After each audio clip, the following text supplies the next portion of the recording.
সালে যে সকল ছাত্রছাত্রী মাধ্যমিক পরীক্ষা দিতে যাচ্ছ তাদের জন্য আমি দুটো সেট পাবলিশ করছি, যেটা তোমরা একটা সাজেশন আকারে ধরতে পারো।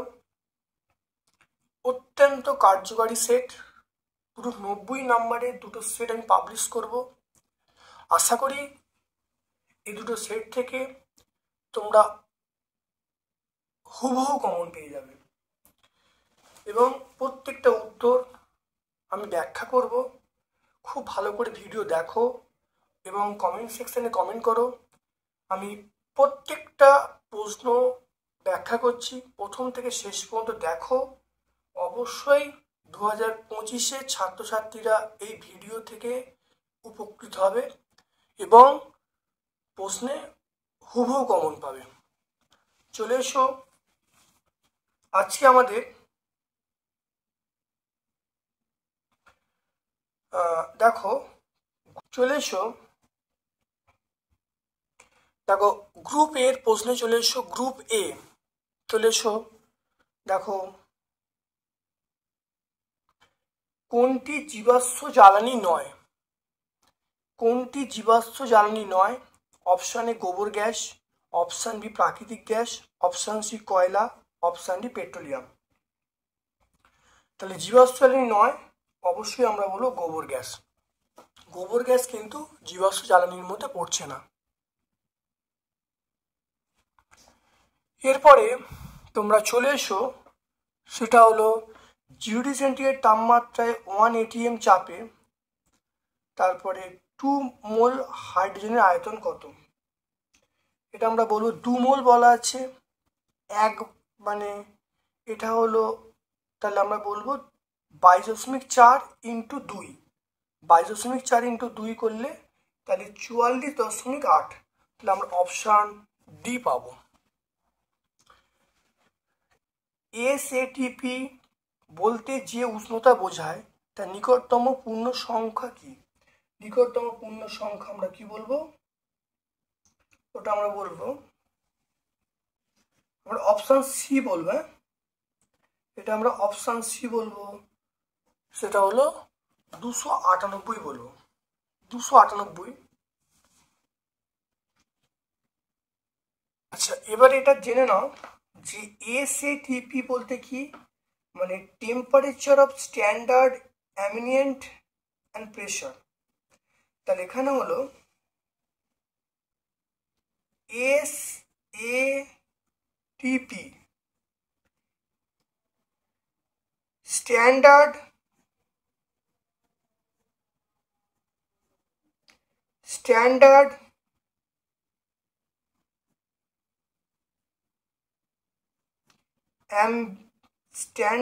অ্যাম্বিয়েন্ট টেম্পারেচার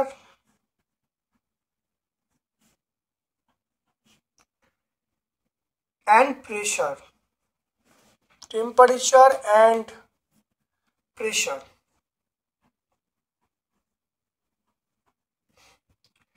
তাহলে স্ট্যান্ডার্ড অ্যাম্বিয়েন্ট টেম্পারেচার প্রেসার, এটা হলো SATP। এবারে এখানে এই তাপমাত্রার মান কত? এটা মনে রাখবে 25 ডিগ্রি সেন্টিগ্রেড। এটা হলো 25 সেন্টিগ্রেড।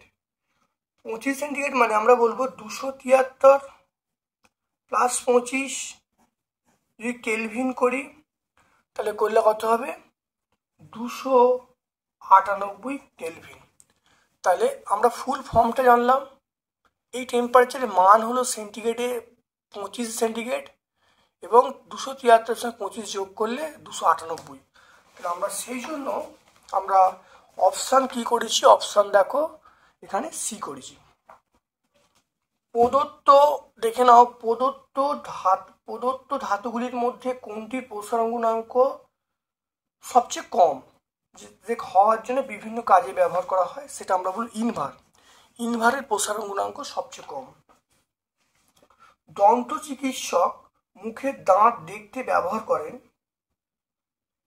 আমরা বলবো অবতল দর্পণ। দন্ত চিকিৎসকরা অবতল দর্পণ ব্যবহার করেন।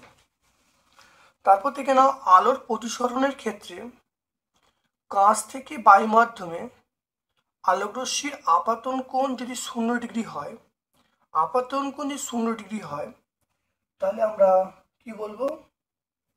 আপাতন কোণ 0 ডিগ্রি মানে আমরা বলবো তাহলে বিচ্যুতি কোণ কত হবে? বিচ্যুতি কোণ আমরা বলবো আপাতন কোণ। এখানে আলোর প্রতিসরণের ক্ষেত্রে কাঁচ থেকে বায়ুতে যাওয়ার সময় আপাতন কোণ 0 ডিগ্রি হয়, তাহলে বিচ্যুতি কত হবে? অবশ্যই 0 ডিগ্রি হবে। কথাটা মনে রাখবে, আপাতন কোণ 0 ডিগ্রি মানে মানে প্রতিসরণ কোণও 0 ডিগ্রি, তাহলে বিচ্যুতি কত হবে? বিচ্যুতি কিন্তু 0 ডিগ্রি হবে, মনে রাখবে। এটা অনেকে ভাবতে পারে 180 ডিগ্রি, অনেকের মনে প্রশ্ন জাগতে পারে, কিন্তু 180 ডিগ্রি নয়। এই প্রশ্নের অ্যান্সার তোমরা 0, আপাতন কোণ 0 এর ইনার মিনিং হলো যে বিচ্যুতি তোমার 0 ডিগ্রি হবে। এটা কিন্তু মনে রাখবে। মনে হতে পারে যে বিচ্যুতি 180 ডিগ্রি হবে, না 180 ডিগ্রি বিচ্যুতি, কিন্তু এই প্রশ্নের উত্তরে কিন্তু 180 ডিগ্রি হবে না। দুরকম প্রশ্ন আছে, বিগত ভিডিওগুলো ভালো করে দেখবে, দেখলে এই প্রশ্নের উত্তর নিয়ে কোনো সমস্যা কিন্তু হবে না। তারপর দেখো ফ্যারাডের সূত্র দুটি ব্যাখ্যা করে, ফ্যারাডের সূত্র দুটি ব্যাখ্যা করে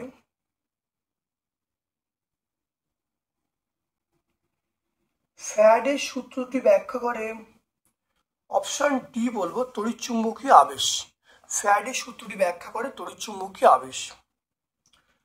তারপর দেখো রেডিয়াম থেকে রেডন তৈরি হয়েছে। দেখো ভর সংখ্যা কত? 226 ছিল, 222 হয়েছে, তাহলে ভর সংখ্যা 4 কমলো। 88 ছিল, 86, তাহলে তাহলে প্রোটন সংখ্যা 2 কমেছে। তাহলে ভর সংখ্যা 4, প্রোটন সংখ্যা 2 কমা মানে তাহলে অবশ্যই আলফা কণা নির্গত হয়েছে। তাহলে আমরা অপশান এ বলব। কোনটি ক্ষারকীয় ধাতু নয়? তাহলে ক্ষারকীয় মানে কোনটা ক্ষার ধাতু নয়? ক্ষার ধাতু নয়, এটা দেখে নাও ভালো। অ্যালুমিনিয়াম ক্ষার ধাতু নয়। এবারে এর একটা ছক আছে, ছকটা দেখে নাও। দেখে নাও ক্ষার ধাতু বলতে গ্রুপ 1, দেখো গ্রুপ 1 ক্ষার ধাতু লিথিয়াম আছে, সোডিয়াম আছে, পটাশিয়াম আছে, রুবিডিয়াম আছে, সিজিয়াম আছে, ফ্রান্সিয়াম আছে। তাহলে ক্ষার ধাতু অবশ্যই আমরা অ্যালুমিনিয়াম বলবো, ক্ষার ধাতু নয়। এবার দেখো কোনটি তড়িৎ পরিবহনে সক্ষম ন্যূনতম? তড়িৎ পরিবহনে সক্ষম ন্যূনতম দেখে নাও। গলিত কেসিএল তড়িৎ পরিবহন করে, কেসিএল এর দ্রবণ তড়িৎ পরিবহন করে, এনএসিএল দ্রবণ তড়িৎ পরিবহন করে, কঠিন কেসিএল তড়িৎ পরিবহন করে না। তাহলে আমরা অপশান ডি বলবো। ভোল্টামিটারে অ্যাসিড মিশ্রিত জলে, ভোল্টামিটারে অ্যাসিড মিশ্রিত জলে তড়িৎ বিশ্লেষণে অ্যানোডে কি ঘটে? মনে রাখবে, আমরা অপশান বি বলবো। অ্যানোডে জারণ ঘটে এবং অক্সিজেন মুক্ত হয়। দেখে নাও, দেখে নাও অ্যানোডে দেখো অক্সিজেন ঘটছে, অক্সিজেন বিক্রিয়া, অক্সিজেন উৎপন্ন হচ্ছে, অক্সিজেন আমরা এখানে ইলেকট্রন ত্যাগ করছে, ইলেকট্রন ত্যাগ করলে জারণ হবে। ফেরিক ক্লোরাইডের দ্রবণের যে বাদামি পদক্ষেপটার নাম হলো, আমরা কি বলবো? ফেরিক ক্লোরাইডের দ্রবণের মধ্যে বাদামি পদক্ষেপ পড়ে। ফেরিক ক্লোরাইডের দ্রবণে যা দিলে বাদামি পদক্ষেপ পড়ে, সেই দ্রবণটা কি? সেই দ্রবণটা হলো অপশন বি বলবো, অ্যামোনিয়ার দ্রবণ। অ্যামোনিয়ার দ্রবণ এটা কিন্তু পদক্ষেপ সৃষ্টি করে। তারপর দেখো কোন ধাতুটি ব্রোঞ্জ এবং কাঁসাতে বর্তমান? ব্রোঞ্জ এবং কাঁসাতে বর্তমান যে ধাতুটা, সেটা আমরা বলবো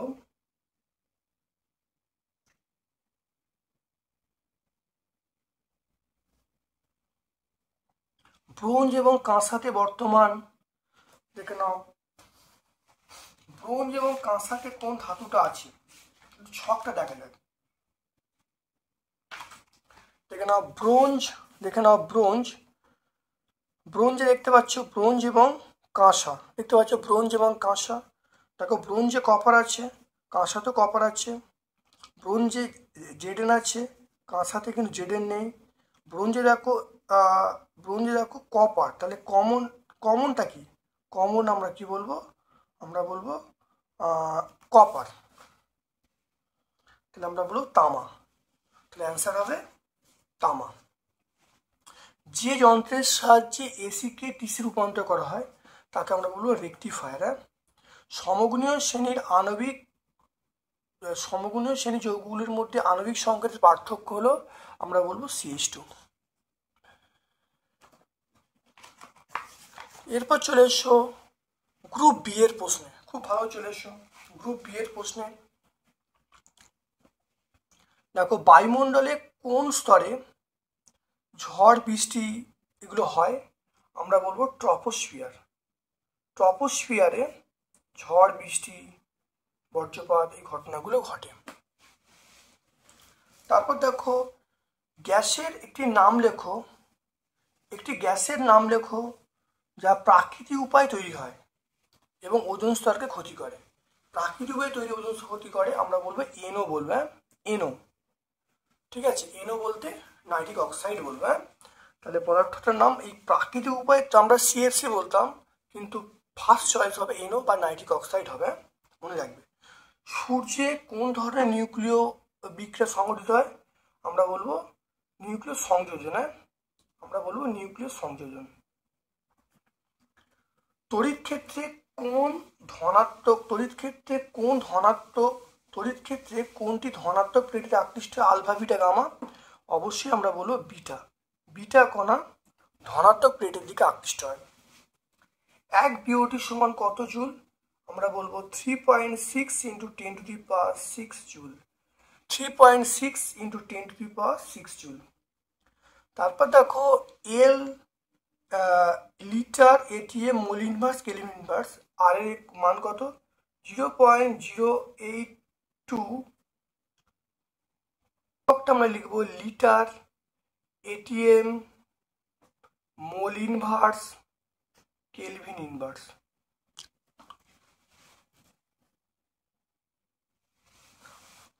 দেখে নাও প্রথম সন্ধিগত মৌলের চিহ্ন। দেখে নাও সন্ধিগত মৌল কোনগুলো? দেখো 3 থেকে 12 সন্ধিগত মৌল। তাহলে প্রথম সন্ধিগত মৌল আমরা দেখে নাও, এই সন্ধিগত মৌল সবই বলছে। তাহলে প্রথম আমরা বলবো SC, আর শেষ কি হবে? CN। এই নামটা কিন্তু মনে রাখবে, প্রথমটা SC আর শেষটা হলো CN। তাহলে আমরা আলোচ্য প্রশ্নের উত্তর আমরা বলবো SC।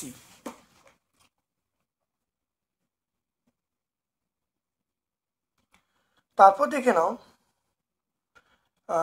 হ্যালোজেন মৌলের চিহ্ন লেখো যা তেজস্ক্রিয়। তাহলে দেখে নাও হ্যালোজেন মৌল, তাহলে হ্যালোজেন মৌল কোথায় দেখা যায়? দেখো 17 নম্বরে। তাহলে 17 নম্বরে হ্যালোজেন মৌল যা তেজস্ক্রিয়, সেটা আমরা দেখো এখানে আছে। দেখো F আছে, Cl আছে, Br আছে, I আছে, AT আছে, আর এটা হলো US আছে। তাহলে এটা মনে রাখবে অ্যাস্টাটিন, এটি হবে। তোমার মনে রাখবে অ্যাস্টাটিন, আমরা কি বলবো? এটি। তারপর দেখে নাও অ্যানোড মাঝে উপস্থিত দামি ধাতু আমরা প্ল্যাটিনাম বলবো, পিটি লিখছি, প্ল্যাটিনাম পিটি। নাইট্রোলিউমের রাসায়নিক উপাদান দেখে নাও, নাইট্রোলিউমের রাসায়নিক উপাদান। নাইট্রোলিউম দেখে নাও CaCN2+C। তাহলে আমরা বলবো CaCN2+C। দেখে নাও CaCN2+C, ক্যালসিয়াম সাইনামেট এবং কার্বনের মিশ্রণ। প্রাকৃতিক গ্যাসের প্রধান উপাদান, প্রাকৃতিক প্রধান উপাদান আমরা বলবো মিথেন, CH4 বলবো, মিথেন CH4। থার্মিট পদ্ধতিতে বিজারক হিসাবে আমরা কি ব্যবহার করি? অবশ্যই আমরা ব্যবহার করি অ্যালুমিনিয়াম চূর্ণ, এটা হবে 2.98 হবে। জলের তড়িৎ বিশ্লেষণে তড়িৎ দিশে আমরা ব্যবহার করি প্ল্যাটিনাম, তাই 2.9, তাহলে অ্যান্সারটা হবে প্ল্যাটিনাম। অ্যামোনিয়ার শুষ্ককরণে আমরা ব্যবহার করি পোড়াচুন। অ্যালকোহল,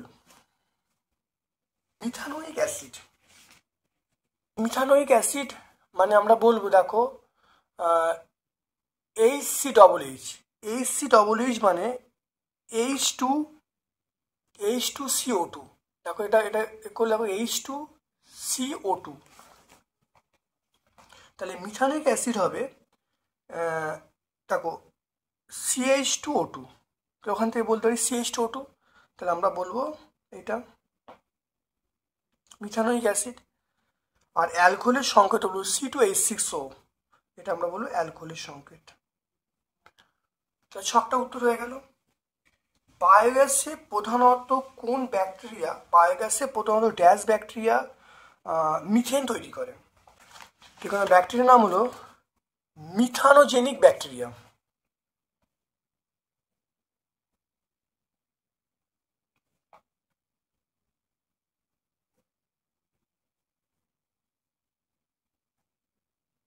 তাহলে মিথানোজেনিক ব্যাকটেরিয়া এখানে আছে।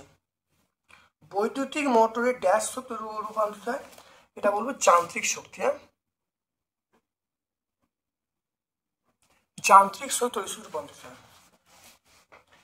উচ্চ উষ্ণতায় জিঙ্ক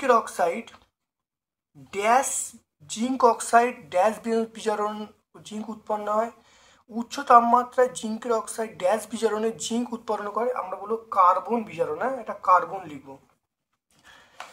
বক্সাইটের সংকেত কি?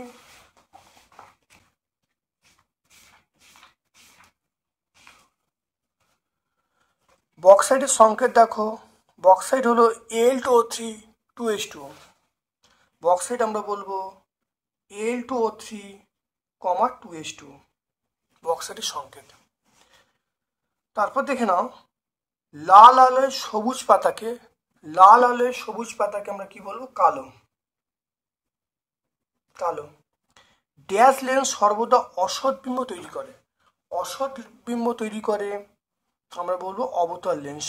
অবতল লেন্স সবসময় অসৎ বিম্ব তৈরি করে। তারপর একটা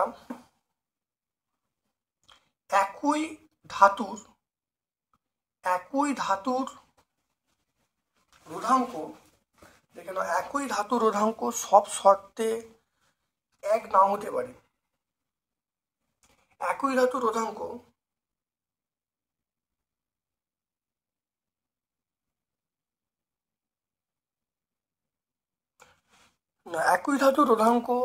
সব শর্তে এক নাও হতে পারে, এটা সত্য বলবে। একই ধাতুর রোধাঙ্ক সব শর্তে এক নাও হতে পারে, হ্যাঁ এটা সত্য, এটা আমরা সত্য বলবো। নিম্নচাপ উচ্চ উষ্ণতায় বাস্তব গ্যাসগুলি আদর্শ আচরণ করে, এটা আমরা বলবো সত্য বলবো। প্রিজমের আয়তাকার তলের সংখ্যা 3টে, এটা আমরা সত্য বলবো। তারপর লিথিয়াম হলো একটি তীব্র তড়িৎ ধনাত্মক ধাতু। লিথিয়াম আর তড়িৎ ধনাত্মক ধাতু, অবশ্যই তীব্র তড়িৎ ধনাত্মক, এটা আমরা সত্য বলবো। তাহলে আলোচ্য সত্য মিথ্যা সবগুলি সত্য হচ্ছে, খুব ভালো মনে রাখবে, প্রত্যেকটা সত্য আমরা পেলাম। সেটা হলো দেখো গ্রুপ সি এর প্রশ্নে, বায়ুমণ্ডলের সর্বনিম্ন এবং সর্বোচ্চ স্তরের নাম কি? বায়ুমণ্ডলের সর্বনিম্ন স্তর, সেটা আমরা কি বলবো? সর্বনিম্ন স্তর ট্রপোস্ফিয়ার বলবো। আর সর্বোচ্চ স্তর আমরা কি বলবো? এক্সোস্ফিয়ার বলবে। এক্সোস্ফিয়ার। তাহলে সর্বনিম্ন ট্রপোস্ফিয়ার আর সর্বোচ্চ এক্সোস্ফিয়ার। তারপরে বাড়িতে বিদ্যুৎ শক্তির অপচয় হ্রাসে তুমি কি কি ব্যবস্থা অবলম্বন করতে পারো? বিদ্যুৎ শক্তি অপচয় হ্রাসে দুটো পয়েন্ট তোমরা বলবে। নাম্বার 1, যেটুকু দরকার সেটুকু তোমরা তড়িৎ ব্যবহার করতে হবে। 1 নম্বর পয়েন্ট হলো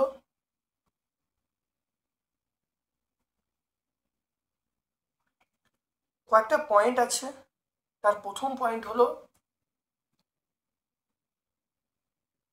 যখন কোনো বাল্ব বা কোনো বৈদ্যুতিক যন্ত্রপাতি চলছে, তখন কাজ করার পরে সেটা সঙ্গে সঙ্গে বন্ধ করে দিতে হবে।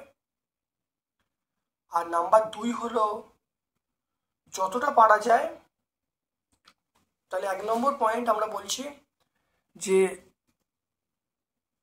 পাখা, টিভি, রেডিও, এগুলো আমাদের প্রথম আমাদের এগুলো যতটুকু দরকার ততটুকু ব্যবহার করতে হবে, নাম্বার 1। নাম্বার 2 হলো যখন বৈদ্যুতিক বাতিগুলো জ্বলবে যখন দরকার তখন সেটা জ্বালাতে হবে, তারপরে সেটা বন্ধ করে দিতে হবে। দুটো পয়েন্ট বললাম। 3.2, কোনো গ্যাসকে ঠান্ডা করা হলে গ্যাসের চাপ এবং অণুগুলির দ্রুতি কিভাবে চেঞ্জ হবে। এখান থেকে আমরা ব্যাখ্যা করতে পারি। দেখো, তাহলে গ্যাসের অণুগুলির বেগ এবং তাপমাত্রার প্রভাব দেখে নাও। দেখো, উষ্ণতা বৃদ্ধি করলে তাহলে অণুগুলো গতিশক্তি বৃদ্ধি পাবে, তাহলে অণুগুলো গতিশক্তি বৃদ্ধি পেলে তাহলে গড় বেগ বৃদ্ধি পাবে, গড় বেগ বৃদ্ধি পাওয়ার জন্য তাহলে আমরা কি বলবো, তাহলে এখানে দেখো চাপ বৃদ্ধি পাবে। অন্যভাবে বলা যায় উষ্ণতা হ্রাস করলে অণুগুলোর চাপও হ্রাস পাবে। তাহলে আমরা এই প্রশ্নের উত্তরটা বললেই পেয়ে যাব। তাহলে উষ্ণতা হ্রাস করলে কী হবে, অণুগুলোর গড় বেগ কমে যাবে, গড় বেগ কমে গেলে চাপও কমে যাবে। বুঝতে পারলে? তারপর দেখো 3.3 চলে এসো। তারের মধ্য দিয়ে 1 অ্যাম্পিয়ার প্রবাহ 30 মিনিট ধরে চললে যদি 180 জুল তাপ শক্তি উৎপন্ন হয়, তাহলে প্রান্তীয় বিভব প্রভেদ কত দেখে নাও। তাহলে আয়ের মান আমরা পেয়ে গেলাম 1 অ্যাম্পিয়ার, টি এর মান 30 মিনিট 30 × 60 সেকেন্ড, এইচ এর মান আমরা পেয়ে যাব 180 জুল। আমরা জানি যে এইচ সমান I²RT, বা আমরা লিখতে পারি এইচ সমান V²/R × T, এটা লিখতে পারি। আমি আই দিয়ে আছে, তাহলে এখান থেকে আমি দেখো ভি পাচ্ছি, ভি সমান আমরা বলবো IR পেয়ে যাব। তাহলে এখান থেকে দেখো আয়ের মান কত 1, তাহলে ভি সমান আমরা বলবো আর পেয়ে যাব, ভি সমান আর। তাহলে ভি সমান আমরা কি পেয়ে গেলাম, আর পেয়ে গেলাম। এখানে ভি সমান আর হয়ে যাবে, আয়ের মান এখানে 1 বসালাম, 1 বসালে ভি সমান আর হয়ে যাবে। তাহলে আমরা বলবো তাহলে এইচ সমান ভি সমান আর যদি হয়, আমরা দেখো মান বসে তাহলে V²/V × T বলবো। তাহলে এইচ এর মান কত, এইচ এর মান 180, এটা V²/V মানে ভি হবে, ইন্টু টি মানে আমরা কত বলবো 30 × 60 বলবো। তাহলে ভি এর মান দেখো 1/10 মানে আমরা পেয়ে যাবো ভি এর মান হলো 0.1 ভোল্ট। তাহলে ভি এর মান পেয়ে গেলাম। প্রথম দেখে নাও, অঙ্কটা বুঝতে হবে। ভি সমান IR করবো, আয়ের মান 1 বসিয়েছি, তাহলে 1 × R মানে R, তাহলে ভি সমান আর। আমরা জানি এইচ সমান V²/R × T, তাহলে এখানে দেখো এই আর এর জায়গায় আমি কি বসিয়েছি, ভি বসিয়েছি, তাহলে V²/V শুধু ভি, দেখো ভি হয়ে গেল। এইচ এর মান বসিয়েছি, টি এর মান বসিয়েছি, তাহলে ভি সমান পেয়ে গেলাম এইটা, তাহলে 180/1800, একটা 0 কেটে গেলে 1/10 মানে আমরা পেয়ে যাবো 0.1। তাহলে আমরা কত পেয়ে যাবো, তাহলে 0.1 ভোল্ট পেয়ে যাব। অথবা প্রশ্ন চলে এসো, দেখো 1000 ওয়াট বাল্ব 1 ঘন্টা জ্বালানো হলে কত তড়িৎ শক্তি ব্যয় হবে দেখে নাও। ব্যয়িত তড়িৎ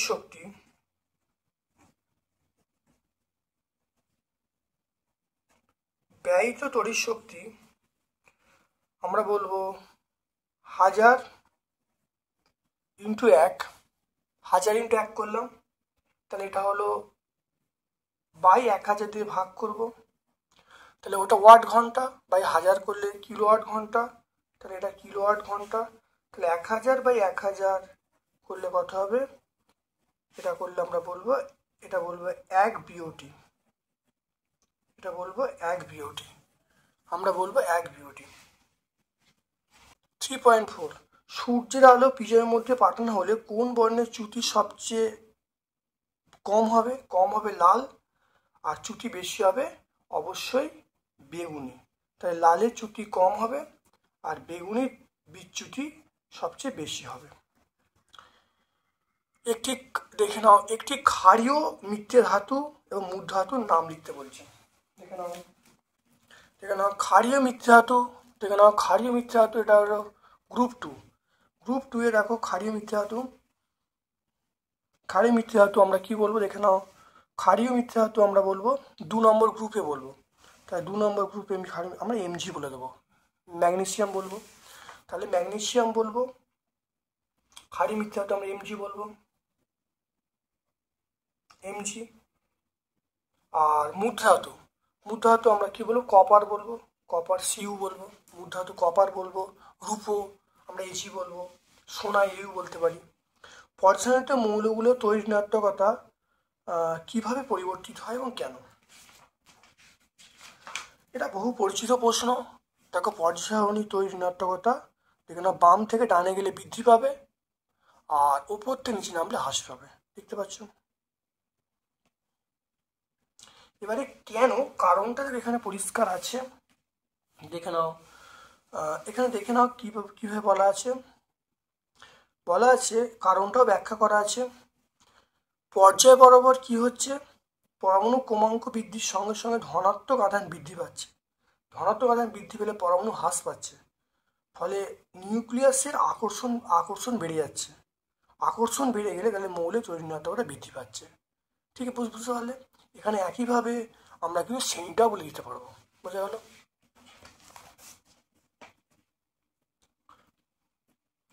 তারপর চলে এসো 3.6-এ চলে এসো। দেখো 3.6-এ এ মৌল পরমাণু ক্রমাঙ্ক 20, বি মৌল পরমাণু ক্রমাঙ্ক 9, যৌগ গঠন হবে যৌগটা আয়ননে সমযোগ। দেখে নাও, এ মৌলটা এটা 20, 20টাকে ভাঙলে কত হবে? 2 হবে, 8 হবে, 8 হবে, 2 হবে। আর বি মৌলটা কত বলা আছে? দেখো 9, তাহলে বি মৌলটা পরমাণু ক্রমাঙ্ক 9, তাহলে 2 আমরা বলবো 7 বলবো, 2 আর 7।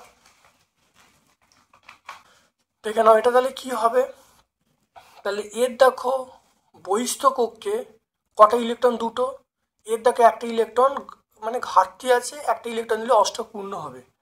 তাহলে এর তাহলে যোজ্যতা 2 হবে, এর যোজ্যতা তাহলে 1 হবে। তাহলে আমরা কি বলবো? তাহলে মৌলটা হবে AB2। AB2 মৌলটা তৈরি হবে, মানে যৌগের নাম হলো, তাহলে যৌগের সংকেত আমরা পেলাম AB2। এটা কোন ধরনের যৌগ? এটা আমরা বলবো আয়নীয় যৌগ। এটা আমরা কি বলবো? এটা হলো ক্যালসিয়াম ফ্লুরাইড, যৌগটার নাম হলো ক্যালসিয়াম ফ্লুরাইড। ক্যালসিয়াম ফ্লুরাইড হলো আয়নীয় যৌগ, এটার নাম হলো আয়নীয় যৌগ।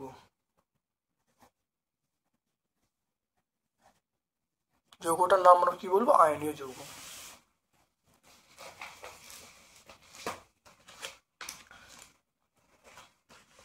তারপরে দেখে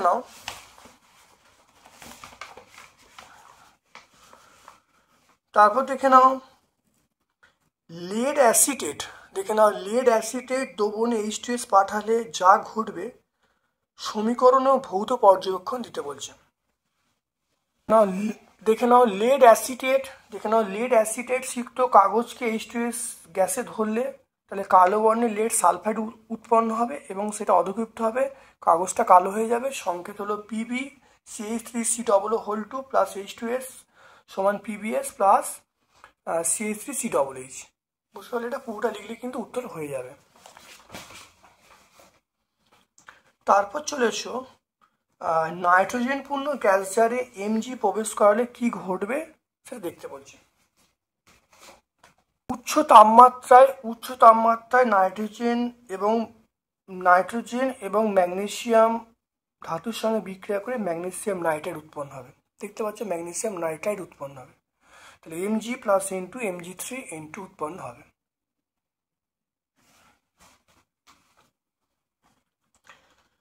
তারপর দেখো লোহার, দেখে নাও লোহার মরচে পড়ার সম্ভাব্য জারণ বিজারণ বিক্রিয়া লিখতে বলছেন। এই লোহা দেখে নাও, কোশ্চেনটা দেখে নাও, লোহার মরচে পড়া জারণ বিজারণ প্রক্রিয়া। আমরা এখানে বড় হবে, এখান থেকে অনেক বড় উত্তর আছে, অনেক বড়টা, তাহলে তোমরা এইখানটা বলবে। তাহলে দেখে নাও এখানে মেন কথাটা হলো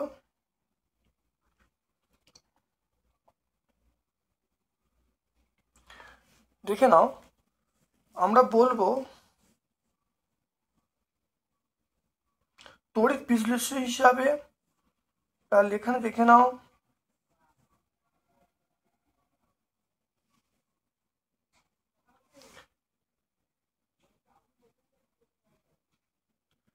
কার্বন ডাইঅক্সাইড এবং জল বিক্রিয়া করে কার্বনিক অ্যাসিড উৎপন্ন হয় H2CO3। H2CO3টাকে ভেঙে H প্লাস CO3 উৎপন্ন হচ্ছে। এবং যেটা দেখো অ্যানোডের বিক্রিয়ায় কি হবে, দেখতে পাচ্ছ অ্যানোডের বিক্রিয়া হবে, দেখো ইলেকট্রন ত্যাগ করছে।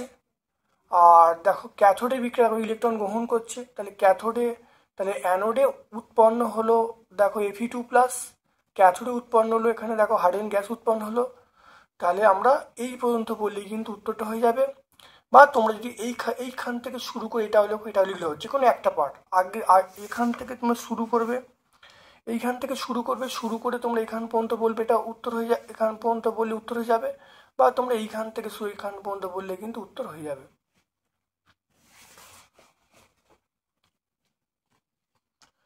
তারপর দেখো ইউপ্যাক নাম লিখতে বলছে, CH3CHOH CH3।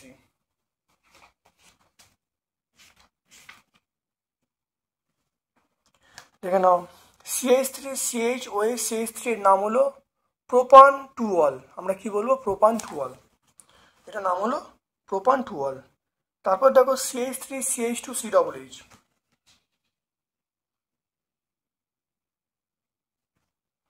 এটা দেখো পাবেও। দেখো CH3CH2COOH, এটা নাম হলো প্রোপানোয়িক অ্যাসিড। আমরা কি বলবো? Propanoic acid.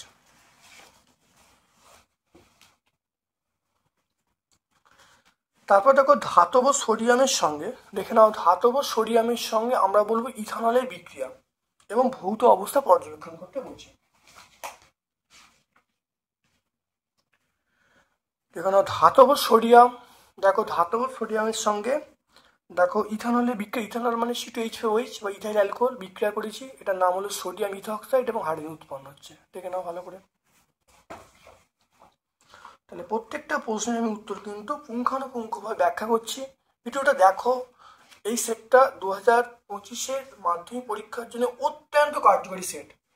যারা ভৌতবিজ্ঞানে ভয় পাচ্ছ তাদের জন্য অত্যন্ত কার্যকরী সেট, খুব ভালো করে দেখবে, পরীক্ষায় হুবহু কিন্তু কমন পেয়ে যাবে। চলে এসো তারপরে একটি গ্যাসের মধ্যে, এখানে একটি গ্যাসের মধ্যে কিছু ধূলিকণা আছে। স্থির চাপে গ্যাসের চাপ দ্বিগুণ করলে ধূলিকণা সহ গ্যাসের আয়তন বলছে 1000 ml হলো। 1000 ml থেকে কমে কত হলো? 501.25 হলো। ধূলিকণার সামগ্রিক আয়তন কত?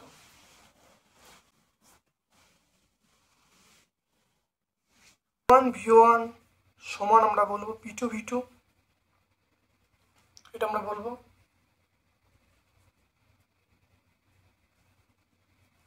তাহলে V1 মানে দেখে নাও আমরা বলবো 1000 মাইনাস x বলবো। P2 মানে 2, P1 হবে 501.25 মাইনাস x। দেখে নাও তাহলে এক্সটা কি? এক্সটা হলো ধূলিকণার সামগ্রিক আয়তন। এক্স হলো ধূলিকণার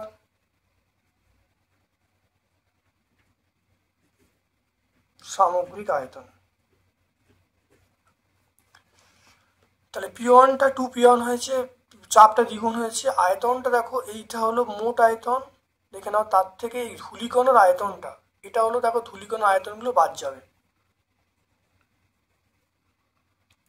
P1 কেটে গেল। তো এখানে দেখো 1000 বলবো, মাইনাস x বলবো,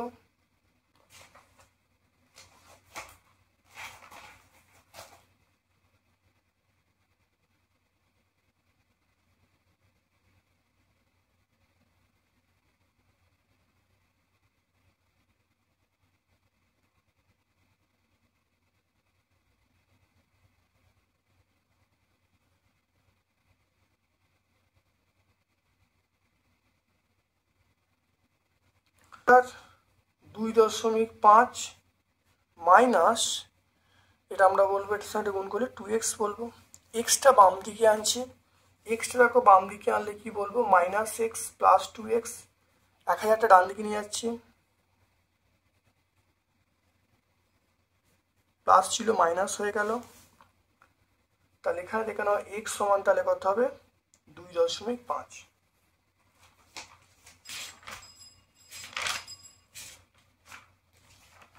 ধূলিকণার, অতএব ধূলিকণার সামগ্রিক আয়তন,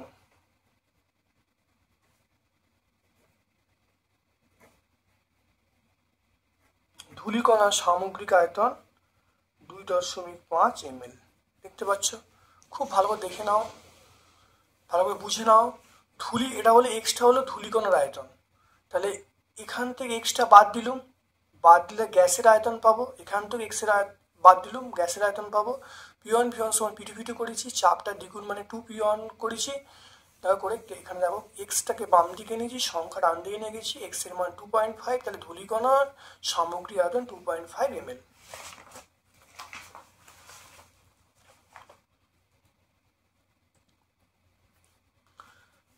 তারপর দেখে নাও অথবার প্রশ্ন, দেখে নাও ভালো করে। প্রিজমের দেখে নাও 760 মিলিমিটার চাপে, 760 মিলিমিটার এইচজি চাপে 0 সেন্টি তাপমাত্রায় 3.2 গ্রাম গ্যাসের আয়তন বলা হচ্ছে, সেটা হলো 2.24 লিটার। 2.24 লিটার। গ্রাম আণবিক ওজন কত, হাইড্রোজেনের সাপেক্ষে বাষ্প ঘনত্ব নির্ণয় করতে বলছি। ঠিক না? অথবা প্রশ্ন, পি এর মান 760 মিলিমিটার এইচজি। তাহলে 760 বাই 760, এটা এটিএম হয়ে যাবে। 760কে 760 এটিএম পেয়ে যাব। তাহলে পি এর মান পেয়ে গেলাম 1 এটিএম। তাহলে পি এর মান 1 এটিএম পেয়ে গেলাম। এবারে দেখো ডব্লুর মান, এখানে বলা আছে ডব্লুর মান বলা আছে 3.2 গ্রাম, আর ভি এর মান বলা আছে 2.24 লিটার। আর এর মান মনে রাখবে, এটিএম আছে, লিটার আছে, তাহলে আর এর মানটা আমরা ধরবো 0.082 litre ATM mole inverse kelvin inverse. এটা আমরা ধরবো। আমরা সমীকরণটা কি জানি, দেখো আমরা জানি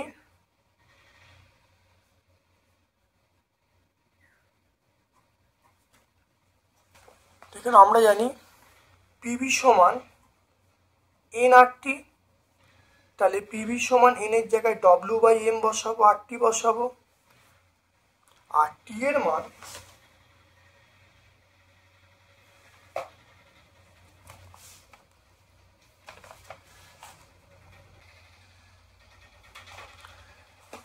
মান দেখো বলা আছে 0 ডিগ্রি সেন্টিগ্রেড, 0 প্লাস 273 করলে কত হবে, 273 কেলভিন। তাহলে এখান থেকে দেখে নাও, আমি এখানে এম এর মান বার করছি, এম এর মান W R T by PV.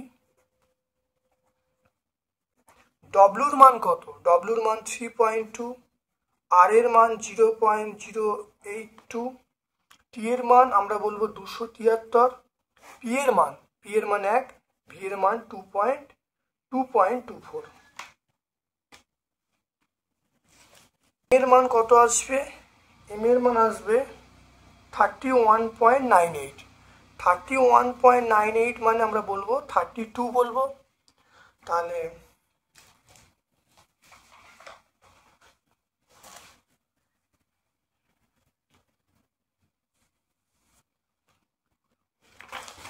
আমরা দেখে নাও। তাহলে এখানটা উত্তরটা লিখছি। গ্রাম আণবিক ওজন, গ্রাম আণবিক ওজন আমরা বলবো 32 গ্রাম পার মোল। এবার জানি ডি মানে বাষ্প ঘনত্ব, m/2, 32/2 মানে আমরা বলবো 16। এটা হলো ডি মানে আমরা বলবো বাষ্প ঘনত্ব।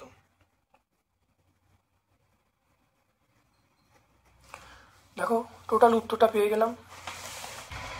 দেখে নাও সব মানগুলো, দেখো এই মানগুলো প্রত্যেকের মানগুলো এই সমীকরণে বসিয়ে দিয়েছি। আমি পেয়ে গেছি 31.98, এটা মানে 32। তাহলে গ্যাসটার যে গ্রাম আণবিক ওজন পেয়ে গেলাম 32 গ্রাম পার মোল। তাহলে গ্যাসটার বাষ্প ঘনত্ব পেয়ে গেলাম 16। মানে এটা মানে এম কে 2 দিয়ে ভাগ করলে আমরা কী পাবো? বাষ্প ঘনত্ব পাবো। তারপর দেখো 4.2 চলে এসো। প্রিজমের মধ্য দিয়ে আলোর প্রতিসরণের ক্ষেত্রে প্রমাণ করো ডেল্টা সমান I1 + I2 - m। আমরা এই প্রশ্নের উত্তরটা দেখে নাও, এখান থেকে পাবে। দেখে নাও, দেখতে পাচ্ছ? তাই ডেল্টা সমান I1 + I2 - m। টোটালটা সলভ করে দেবে, ছবিটা আঁকবে, কিন্তু উত্তরটা হয়ে যাবে।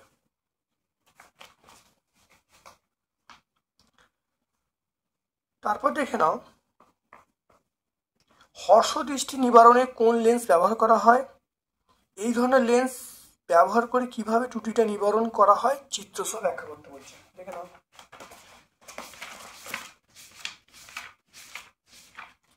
এখানে ছবিটা আঁকতে হবে। এই ছবিটা আমরা আঁকবো, এই কথাটা আমরা বলে দেবো। প্রতিকারের জন্য আমরা অবতল লেন্স ব্যবহার করব। দেখতে পাচ্ছ?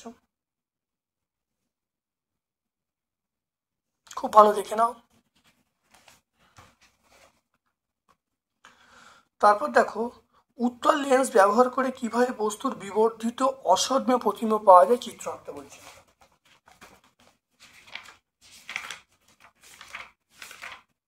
দেখে নাও, উত্তল লেন্স ব্যবহার করে দেখো বিবর্ধিত অসম্য প্রতিবিম্ব গঠন হবে যখন বস্তুটা ফোকাসের মধ্যে থাকবে। প্রতিবিম্বটা কেমন হবে? সমশীর্ষ হয়, বিবর্ধিত অসম্য হবে। তারপর দেখো 4.4-এ চলে এসো। 1.08 EMF একটি ড্যানিয়াল কোষকে বর্তনীতে 0.5 অ্যাম্পিয়ার তড়িৎ সৃষ্টি করতে পারে। প্রান্তীয় বিভবের বলা আছে কোষটার অভ্যন্তর রোধ কত হবে? দেখে নাও। তাহলে এখানে ই এর মান বলা আছে 0.18 ভোল্ট, ই এর মান। আই এর মান বলা আছে 0.5 অ্যাম্পিয়ার। প্রান্তীয় বিভবের ভি বলা আছে 0.7 ভোল্ট। তাহলে আমাকে বলেছে কোষের অভ্যন্তরীণ রোধ মানে স্মল আর আমাকে বার করতে বলছে। স্মল আর বলতে কোষের অভ্যন্তরীণ রোধ। আমরা জানি ই সমান আমরা বলবো IR প্লাস আমরা বলবো IR, এটা বলবো। এবারে এইখানের মান দেখে নাও, এই মানটা আমার ভি, তাহলে ই সমান আমরা বলবো ভি প্লাস IR। তাহলে ই এর মান দেখো 1.08 মাইনাস ভি এর মান কত? ভি এর মান দেখো 0.7, ভি এর মান 0.7। আয়ের মান বলছে 0.5। এখান থেকে আর এর মানটা আমরা বার করব। দেখে নাও, তাহলে 0.5 ইন্টু আর, তাহলে 1.08 মাইনাস 0.7, এটাকে বিয়োগ করলে যেটা আসবে এটা 0.38। আর এর মান তাহলে কত পাবো? দেখো আর সমান পেয়ে যাবো 0.38 বাই 0.5 করলে যেটা কত হবে, তাহলে আর এর মান পেয়ে যাবো 0.76।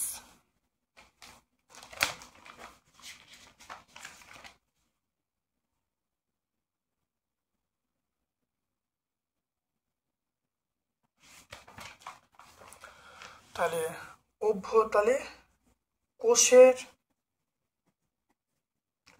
অভ্যন্তরীণ রোধ 0.76 ওহম। দেখে নাও, তাহলে ই এর মান দেখো দেয়া আছে, আই এর মান, ভি এর মান দেয়া আছে। আমরা জানি ই সমান আই আর প্লাস আই আর, এই আই আর মানে প্রান্তীয় বিভব হবে, তাহলে ই সমান ভি প্লাস আই আর। প্রত্যেকের মান দেখো বসিয়েছি, আর এর মান বার করেছি, আর এর মান দেখো 0.76, তাহলে কোষের অভ্যন্তরীণ রোধ পেয়ে গেলাম 0.76 ওহম।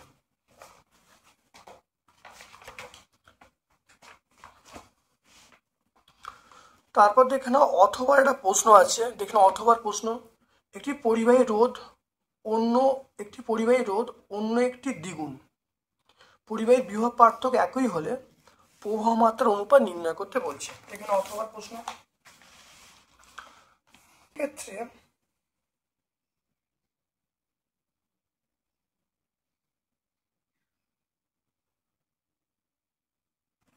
আমরা বলবো ভি সমান I1 R1, ভি সমান I1 R1।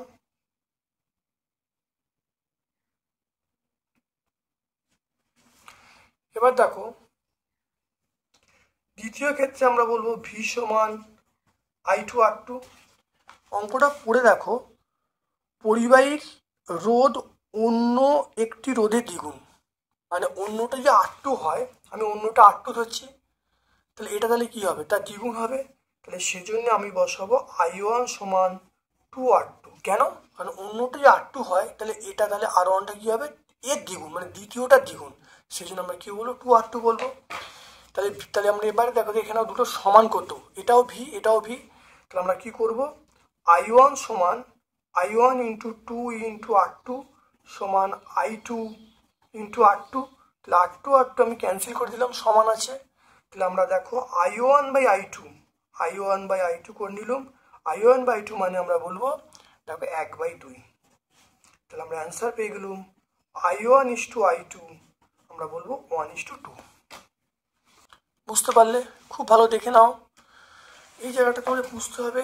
বলা আছে আমি প্রথম ক্ষেত্রে ধরেছি ভি সমান I1 R1, ভি মানে বিভব প্রভেদ, আই মানে প্রবাহ মাত্রা, আর মানে রোধ। তাহলে প্রথম ক্ষেত্রে রোধ বিভব প্রভেদটা হলো, দ্বিতীয় ক্ষেত্রেটা হলো বলা আছে দ্বিতীয়টার দ্বিগুণ, প্রথমটা দ্বিতীয়টার দ্বিগুণ, তাহলে দ্বিতীয়টা R2, তাহলে প্রথমটা তার দ্বিগুণ মানে 2R2 হবে। তাহলে দেখো মানটা এবার দেখো এখানেও ভি দুটো সমান করে দিয়েছি, তাহলে I1 বাই I2 সমান হাফ, তাহলে I1 ইস্টু I2 মানে 1:2 বলবো।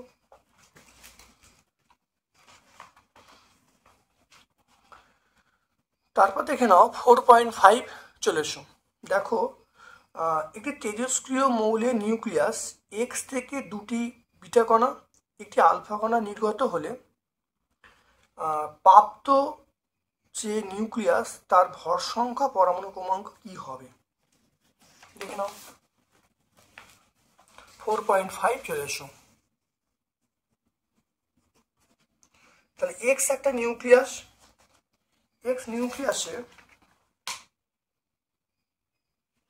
ভর সংখ্যাকে আমরা এ বলছি, প্রোটন সংখ্যাকে আমরা জেড বলছি।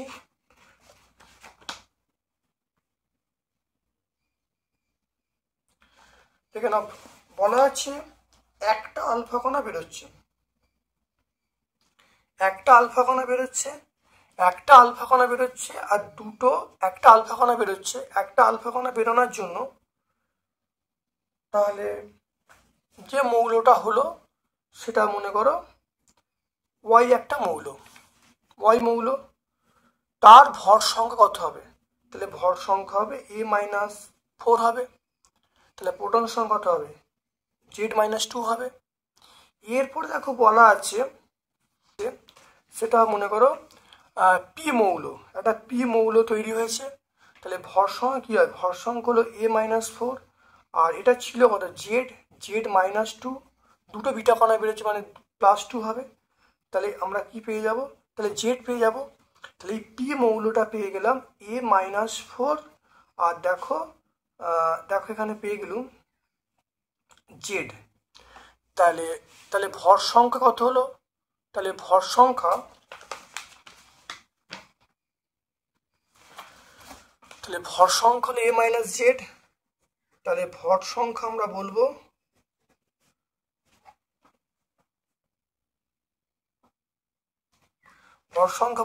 এ মাইনাস 4, আর প্রোটন সংখ্যা বা পারমাণবিক সংখ্যা এটা বলবো জেড বলবো, হয়ে গেল।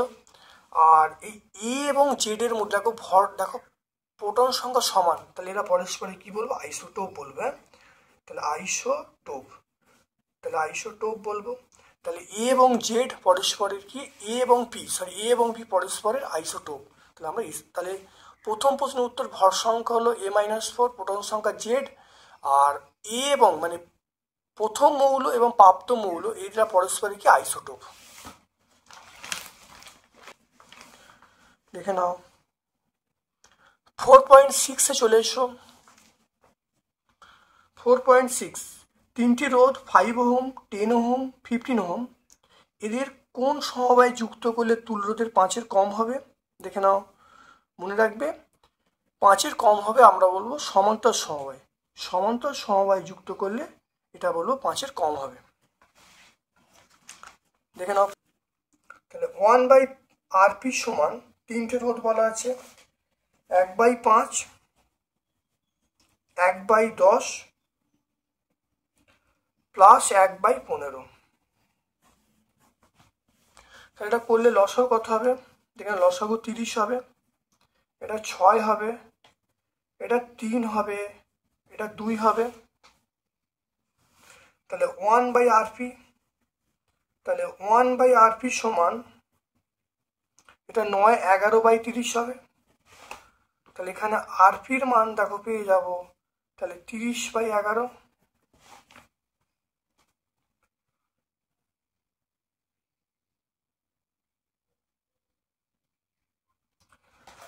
তবে আরপির মান তাহলে পেয়ে গেলুম দেখো 2.72 ওহম। তাহলে কোন সমবায় যুক্ত করেছি? সমান্তর সমবায়। তাহলে অ্যান্সার হবে সমান্তর সমবায়। আমি এটা করে দেখতেছি, তোমার পরীক্ষাটা না করতেও পারো, কারণ 1 নম্বর আছে, পরীক্ষা করার দরকার নেই, শুরু করে দেখালাম। তারপরে দেখে নাও বাড়ির ইলেকট্রিক ওয়্যারিং কোন সমবায় রাখা? ইলেকট্রিক ওয়্যারিং অবশ্যই সমান্তর সমবায় রাখা হয়। সমান্তর সমবায় রাখার কারণ হলো 1 নম্বর হলো ঘটবে না, 1 নম্বর পয়েন্ট বলবে খুব অল্প পরিমাণ ভোল্টেজ ড্রপ ঘটবে। 2 নম্বর পয়েন্ট তোমরা বলবে যে যন্ত্রপাতিগুলো পূর্ণ ক্ষমতা প্রদর্শন করতে পারবে বা কর্মদক্ষতা বেশি হবে। দুটো পয়েন্ট বলে দিলেই হবে। তারপর দেখে নাও চৌম্বক প্রবাহ বলতে কি বোঝো? আবিষ্ট বর্তনীতে আবিষ্ট তড়িৎ প্রবাহের অভিমুখ নির্ণয়ের ক্ষেত্রে লেঞ্জের সূত্রটা বিবৃত করতে বলছে। দেখে নাও চৌম্বক প্রবাহ, দেখে নাও কোনো চৌম্বক ক্ষেত্রে অবস্থিত কোনো তলকে যত সংখ্যক চৌম্বক বলরেখা লম্ব অতিক্রম করে সেই তলের সঙ্গে জড়িত কোনো চৌম্বক ক্ষেত্রে অবস্থিত তলকে যত সংখ্যক চৌম্বক বলরেখা লম্বভাবে অতিক্রম করে ওই তলের সঙ্গে জড়িত চৌম্বক প্রবাহ। এর একক আমরা বলবো ওয়েবার বলবো।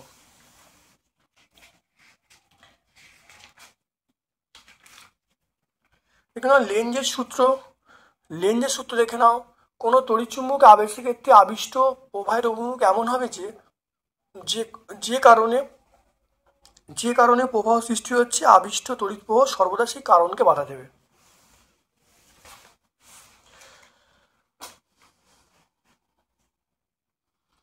তারপর দেখে এরপরে 4.7 চলে এসো। 4.7 গ্যাসের প্রসারণ গুণাঙ্ক সংখ্যায় প্রাথমিক চাপ এবং আয়তনকে সর্বদা 0 ডিগ্রি সেন্টিগ্রেড উষ্ণ সাপেক্ষে প্রকাশ করা হয় কেন? কঠিন পদার্থের ক্ষেত্রে তা করা হয় না কেন? আমরা এই উত্তরটাকে পেয়ে যাব। মানে এখানে মেন কথা হলো গ্যাসের প্রসারণ অনেক বেশি হয়। গ্যাসের প্রসারণ দেখে নাও, গ্যাসের প্রসারণ অনেক বেশি হয়, তাই আমরা 0 ডিগ্রি তাপমাত্রা উল্লেখ করতে হয়। আমরা 46 দেখো উত্তরটা পেয়ে যাব। খুব ভালো করে লেখা আছে, পড়ে নেবে। তারপর দেখে নাও joule, kelvin inverse, mole inverse এককে আর এর মান নির্ণয় করতে বলছে। এখানে এর মান হবে 8.31 joule, mole inverse, kelvin inverse. দেখে নাও খুব ভালো করে মানটা দেখে নাও। আর এর মান পিভি সমান NT, P R সমান পিভি বাই এনটি। দেখো প্রত্যেকের দেখো মান বসিয়ে দিয়েছি, প্রত্যেকে দেখো মান বসানো হয়েছে, বসিয়ে দেখো আমি পেয়ে গেছি 8.314 joule mole inverse kelvin inverse. দেখতে পাচ্ছ?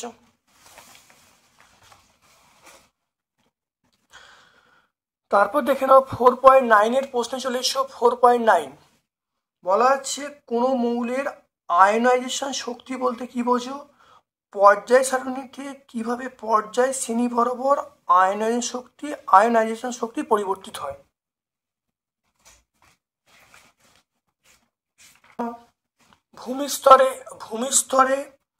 ভূমিস্তরে বা সর্বনিম্ন শক্তি স্তরে অবস্থিত কোনো মৌলের বিচ্ছিন্ন বা গ্যাসীয় পরমাণু থেকে বহিস্থ কক্ষের ইলেকট্রনকে অপসারিত করতে এক একক চার্জযুক্ত ধনাত্মক আয়নে পরিণত করতে যে ন্যূনতম শক্তির প্রয়োজন হয় তাকে আমরা বলবো আয়নাইজেশন শক্তি বলবো, বা প্রথম আয়নাইজেশন শক্তি বলা হয়। এবার দেখে নাও কীরকম হবে। দেখে নাও পর্যায়গতভাবে বাম থেকে ডানে গেলে এটা বলবো বৃদ্ধি পাবে, আর শ্রেণীগত ওপর থেকে নিচে নামলে হ্রাস পাবে।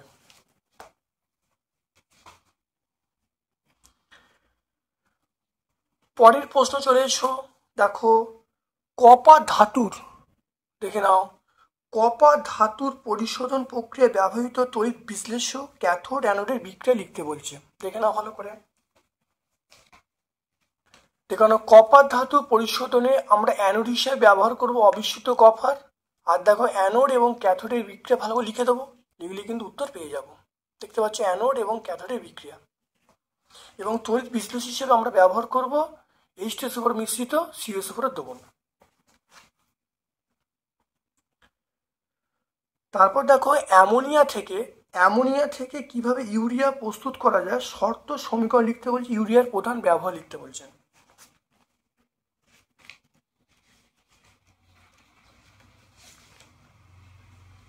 দেখে নাও অ্যামোনিয়া থেকে ইউরিয়া উৎপাদনের পদ্ধতি দেখে নাও। এখানে আমরা বলে দেবো এই উচ্চ তাপমাত্রায় বলতে উচ্চ চাপে 175 বায়ুমণ্ডলীয় চাপে 170 থেকে 190 ডিগ্রি সেন্টিগ্রেড তাপমাত্রায় অ্যামোনিয়া এবং কার্বন ডাইঅক্সাইড মিশ্রণ থেকে কি ইউরিয়া প্রস্তুত করা হয়। বিক্রিয়ার প্রথম ধাপে অ্যামোনিয়াম কার্বনেট উৎপন্ন হবে, পরে সেটি বিয়োজিত ইউরিয়া উৎপন্ন হবে। ইউরিয়ার সংকেত আমরা বলবো, দেখে নাও আমরা বলবো শর্টে আমরা এরমভাবে বলতে পারি, সেটা CONH2 তার আমরা প্রথম ধাপে দেখে নাও এটা বিক্রিয়া করার দেখে নাও NH2COONH4, এটা হলো আমরা বলবো অ্যামোনিয়াম কার্বাইড, এটা আমরা বলবো অ্যামোনিয়াম কার্বামেট, আর এইটা দেখো বলবো ইউরিয়া। এটা ভেঙে গিয়ে উৎপন্ন হচ্ছে CONH2 প্লাস H2O উৎপন্ন হচ্ছে। দেখতে পাচ্ছ? তারপরের প্রশ্ন বলা আছে ইউরিয়ার প্রধান ব্যবহার আমরা ব্যবহার করব নাইট্রোজেন ঘটিত সার হিসেবে ব্যবহার করা হয়, আর একটা হলো আমরা বলবো কালাজ্বরের ওষুধ প্রস্তুতিতে ইউরিয়া ব্যবহার করা হয়।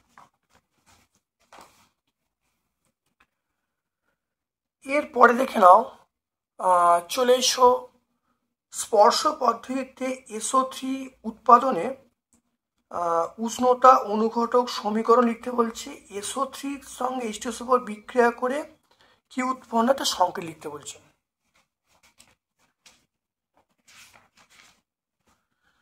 দেখে নাও আমরা এই 2 নম্বর পয়েন্টটা ব্যাখ্যা করব। 3 নম্বর পয়েন্টটা লিখবো। 2 আর 3 লিখলেই কিন্তু এই প্রশ্নের উত্তরটা সবটা হয়ে যাবে। 2 এবং 3 পরীক্ষায় অবশ্যম্ভাবী আসছে 2 এবং 3। দেখেন এই স্পর্শ পদ্ধতি 2025 মাধ্যমিকের জন্য অবশ্যম্ভাবী স্পর্শ পদ্ধতি 2025-এর প্রশ্ন। দেখে নাও তাহলে 2 নম্বর পয়েন্ট এবং 3 নম্বর পয়েন্ট।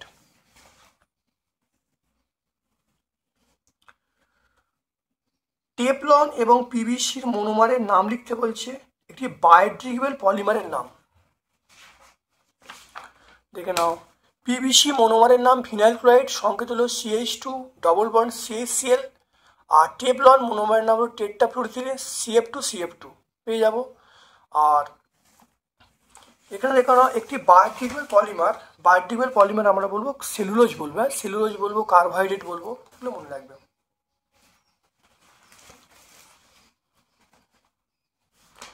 এরপর দেখো অথবা প্রশ্ন আছে, দুটি যৌগ এ এবং বি C2H6 ও পরস্পরের ফাংশনাল গ্রুপ আইসোবার, এদের একটি সোডিয়ামের সঙ্গে হাইড্রোজেন উৎপন্ন করতে পারে, অপরটি বিক্রিয়া করতে পারে না, যুক্তি সহ শনাক্ত করতে বলছে। দেখে নাও। তাহলে দুটো যে আমরা দুটো যৌগের নাম, একটা প্রথমটা হলো ইথাইল অ্যালকোহল, দেখো CH3CH2OH এটা ইথাইল অ্যালকোহল, আর CH3OCH3 এটা হলো ডাইমিথাইল ইথার। তাহলে দুটো যৌগ, তাহলে একটা হলো ইথাইল অ্যালকোহল আর একটা হলো ডাইমিথাইল ইথার, দেখতে পেলে। এবার দেখো ডাইমিথাইল ইথার সোডিয়ামের সঙ্গে বিক্রিয়া করে না, কিন্তু ইথাইল অ্যালকোহল সোডিয়ামের সঙ্গে বিক্রিয়া করে, এগুলো দেখে নাও। দেখো ইথাইল অ্যালকোহল দেখো সোডিয়ামের সঙ্গে বিক্রিয়া করে সোডিয়াম ইথঅক্সাইড উৎপন্ন করছে, তাহলে বুঝতে পারলে, বিক্রিয়া লিখে দেবো। আর তাহলে দুটো যৌগ হয়ে গেল, তাহলে সোডিয়ামের সঙ্গে কে বিক্রিয়া করে হয়ে গেল, কে বিক্রিয়া করে না হয়ে গেল, তাহলে সমগ্র প্রশ্নের উত্তরটা হয়ে গেল। তাহলে আজকে আমরা মাধ্যমিক 2025-এর একটা সাজেশন প্রকাশ করলাম, যেটা পরীক্ষার জন্য অত্যন্ত ইম্পর্টেন্ট, হুবহু কমন পেয়ে যাবে। খুব ভালো করে ভিডিওটা দেখো, অবশ্যই তোমাদের এটা অত্যন্ত কার্যকারী ভিডিও। তোমার সকল বন্ধু বান্ধবের মধ্যে ইউটিউব চ্যানেলটা শেয়ার করে দিও। আমার পক্ষ থেকে সকলকে ধন্যবাদ এবং